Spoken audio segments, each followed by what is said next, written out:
요즘에 검찰이 힘겨워 보이는 측면이 있어요. 근데 이게 이제 우리들 같은 보통 사람들의 생각은 뭐 사법부에도 적폐가 있다, 뭐 이런 식으로 이야기도 하지만 없을 수도 없다고 생각해요. 거기 오랜 시간 동안 기득권이었던 분들이. 그런데 그 중에서도 이제 코어라고 할 수 있는 사람이 저는 아직까지는 가장 최근에 적폐 세력의 민정수석이었던 우병우일 거라고 보는 거죠. 이제 그 인맥은 그러니까 이명박까지 포함되는 인맥일 거라고 생각합니다. 사법부든 뭐 검찰이든 간에. 최근에 이제 우병우를 구속하지 못하고 계속 이제 구속영장이 발부 안 되는 것마저도 뭐 그런 느낌을 좀 갖는 부분이 있었고 최근에 우병우 차를 타려고 하는데 압수수색하는 거 혹시 보셨나요? 네, 봤죠. 근데 그 핸드폰 하나를 압수한다 그래서 뭔가 결정적 증거를 잡을 수 있을까요? 근데 그 핸드폰 하나에 무방비 상태에서 뺏긴 핸드폰이기 때문에 저는 많은 단서가 있을 것 같고요. 그 다음에 우병우 차도 압수수색했습니다. 그러니까 그 우병우 차 안에도 그 사람의 특성상 뭔가가 있을 것 같아요. 그리고 이게 불씨라는 게 중요해요. 불씨. 네, 불씨에 그 수색영장을 발부받아서 압수수색한 거. 이게 가장 중요하고요. 우리가 한때 그 기억나세요? 김기춘이 들어가야 국정농단이 끝난다. 그런데 김기춘이 들어간 이후에도 계속해서 이상한 일들이 벌어졌잖아요. 그러니까 결국은 김기춘의 인맥, 그 김기춘의 맥이 우병우로 이어져서 이제 어느 순간부터 김기춘이 청와대에서 쫓겨난 이후부터 우병우가 청와대를 장악한 것으로 보이고 아주 진짜 우병우가 이렇게 두 번이나 구속을 피한 건요. 전 국민적 번뇌입니다, 지금. 그렇죠. 네, 전 국민이 우병우라는 이름만 들어도 이 채기가 있는 거예요, 지금. 그래서 이번에 소환된다고 하니 윤석열 팀 힘내라 이렇게밖에 말할 수가 없네요. 그러니까 이따가 또 다른 얘기가 또 나오겠습니다만 네. 우병우 전 수석에 대한 23차 공판 정말 어리한다. 여기서 이제 이석수 전 청와대 특별감찰관이 증인으로 출석해서 여러 가지 증언을 했는데요. 네. 재밌는 거 많더라고요. 네. 이석수 특별감찰관실이 우병우 전 수석을 상대로 서면 조사를 했지만 그 당시 이야기예요. 네.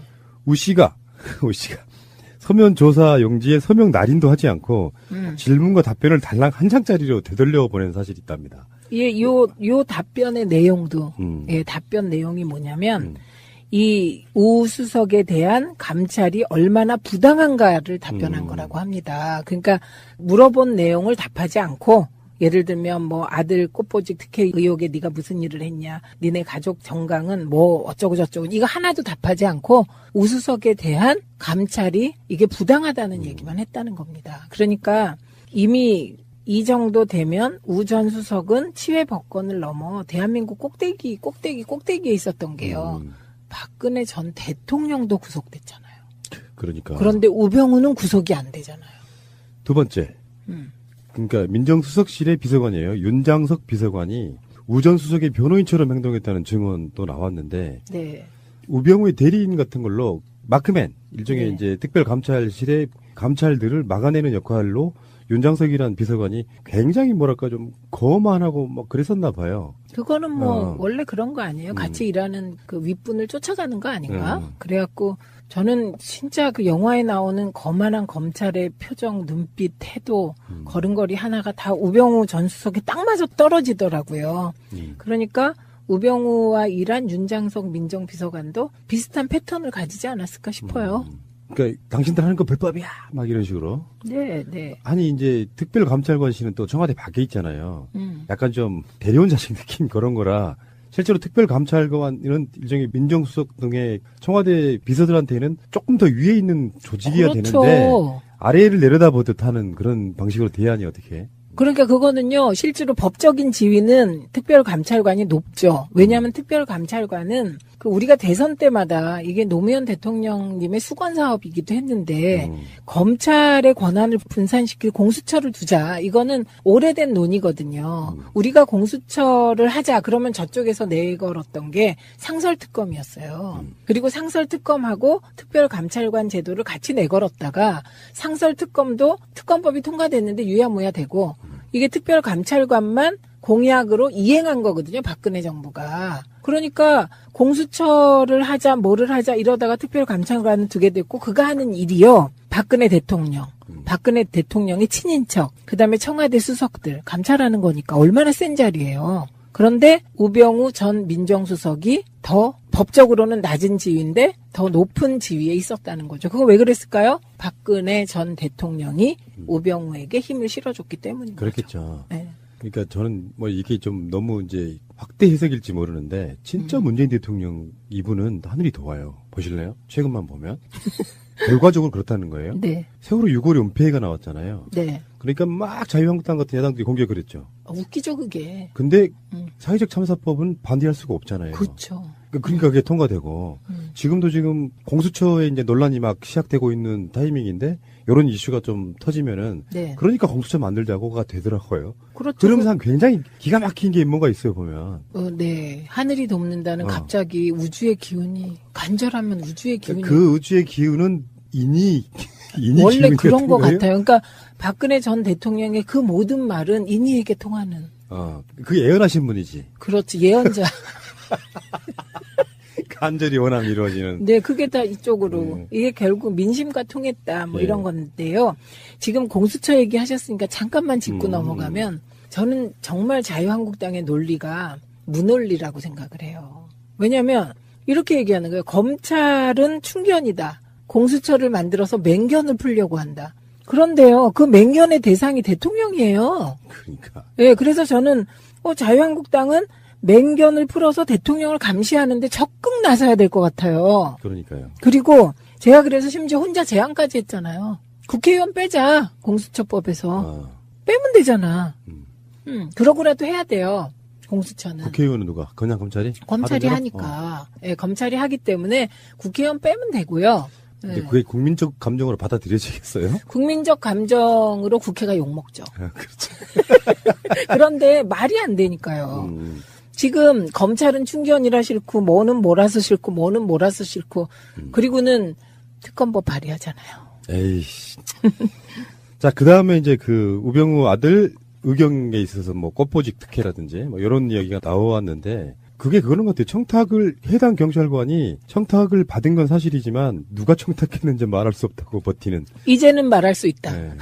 다시 조사하면 될 텐데. 그렇죠. 그러니까 이미 저는 지금 하고 싶은 게 이제 말하십시오. 괜찮습니다. 근데 어떻게 보면요, 김영한 수석이라든지 이석수 특별감찰관이라든지 이런 분들은 그래도 자기 역할을 하려다가 이제 결국엔 그 자리들 물러나는 것 같은 그런 느낌이잖아요. 그 이석수 감찰관은요, 조홍천 의원이 잘하는 형이라고 부르더라고요. 형 이렇게. 근데 보수는 맞는데 진짜 보수래요. 아무리 봐도 말이 안 되는 거지. 그렇죠. 네. 박근혜에 임명됐지만. 네. 그래서 사실 이런 거잖아요. 저는 문재인 대통령도 이제 당연히 그러실 분이지만 기후에 드리는 말씀이 있다면 이런 식의 역할을 할 만한 사람이 직언을 해야 정권이 안 무너진다는 예를 보여주는 거잖아요. 만약에 박근혜가 이석수에게 힘을 실어줬다면 이 정권 아직 유지되고 있을걸요? 그렇죠. 네. 네. 큰일 날 뻔했어요. 네, 그러니까요. 그런 말씀을 하실 수가.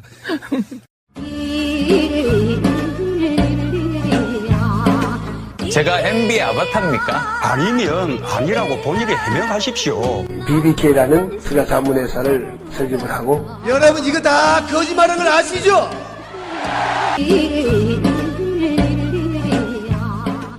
자, 다음에 서울중앙지검 국가정보원 수사팀 입장문을 하나 냈는데 여기에 입장문에 보면은 정치보복 아니다. 한국 현대사의 공작 정치의 종지부를 찍으려는 것이다. 이거는 워딩이 굉장히 센데요. 그러니까요. 이게요, 이 워딩을 딱 보고 제가 윤석열 같다. 그렇지 않아요? 리틀 윤석열이네요. 이 예. 박찬호 2차장? 그죠. 그게 말이 꼭 그 윤석열 지검장이 국감에 나와서 답변하는 거 보셨어요?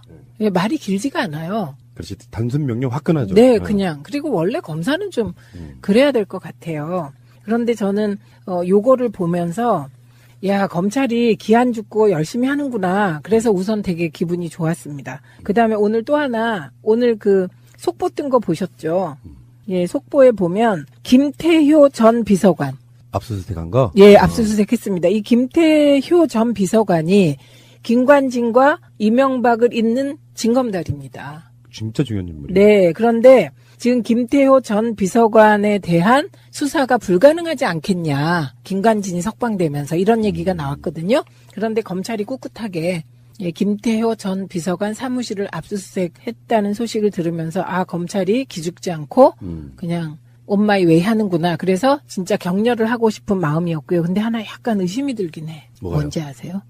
혹시 김태효 전 비서관에게도 사전에 오늘 압수수색 한다는 게 들어가지 않았을까?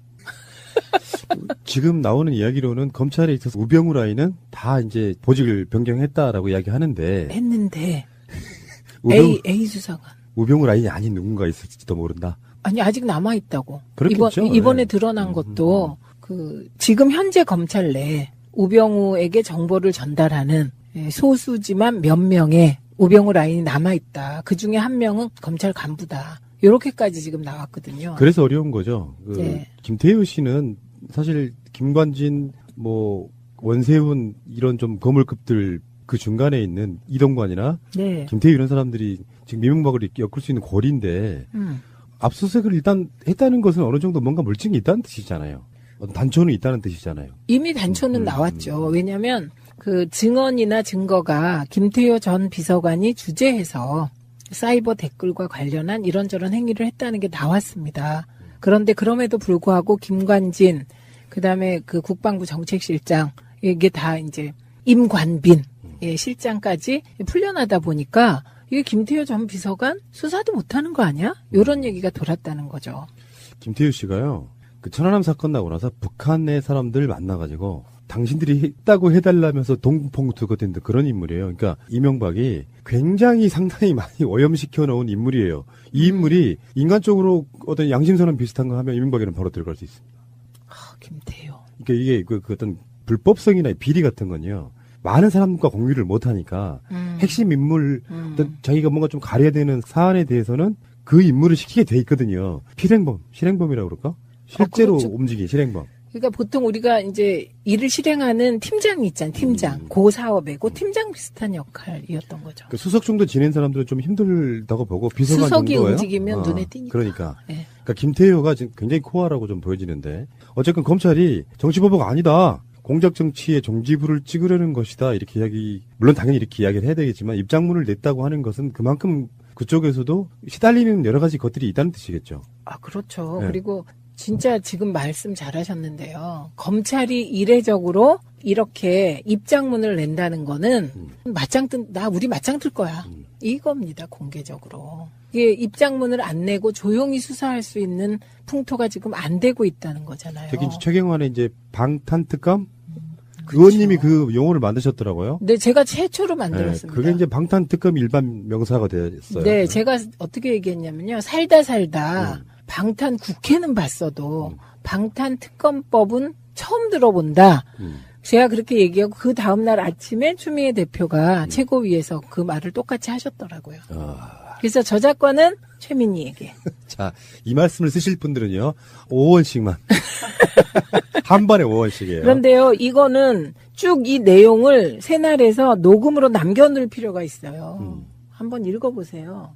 수사팀은 현재 서울중앙지검에서 진행 중인 국정원과 군의 선거 개입 및 정치 관여 수사는 국민 기본권을 침해하고 헌법의 원칙을 훼손한 중대한 범죄를 수사하는 것이라며 한국 현대 정치사에 어두운 그림자를 들이운 정보 공작 정치와 군의 정치 개입에 종지부를 찍고자 하는 것이라고 말했다. 정보 공작 정치의 종식과 군의 정치 개입 근절은 정치적 입장을 불문하고 국민 모두가 공감하는 과제라며 우리의 역사적 경험에 비춰 특히 군 정치 개입은 훨씬 중대하고 가벌성이 높은 범행이라고 강조했다. 이러한 국기문란 중대 범죄에 대한 수사를 법에 따라 진행하는 것일 뿐 결코 정치적 사건에 대한 편향적 수사를 하는 게 아니다.